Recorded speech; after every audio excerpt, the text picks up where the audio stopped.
Well, Dr. Wiseman, we started out talking about the flag. What's your opinion on this situation? As far as the flag is concerned, I think back to the vote, 67% I think in favor of keeping the old flag, and it's just one of those traditions that Mississippians aren't quite ready to let go of, but I don't know that they know how much it's costing us, and it really is, and I'm not evaluating that pro or con, but simply saying it's the times in which we live. But you lay that against the recent renewal of state sovereignty as it's associated with the health care bill and a number of other things, the 14th Amendment challenge that was so much a part of the 3 civil rights amendments and all that, and we're starting to see a new debate on federalism, federal government versus states, and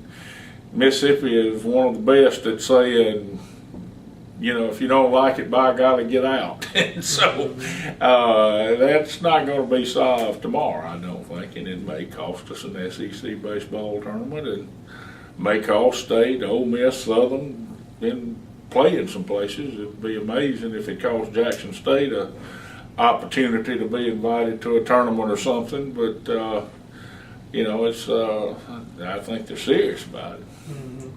And the whole state sovereignty issue relating to health care, can you talk some about that and how Mississippi's going to play a role in that? Well, it's interesting. You've got you had the vote in Missouri, which really was only a plebiscite of sorts. It was a meaningless thing, but 70% of the voters in Missouri on that day voted against implementing, particularly the part on mandatory purchase of health insurance. Virginia's suit is advancing in the court. Of course, Governor Barber has expressed himself quite clearly that he did not believe the federal government had the power to make people within a state do anything, and it's the state concept. They don't have the power to make an individual buy something. It doesn't much matter, but it's the states that are digging in and renewing discussion of that old concept of nullification.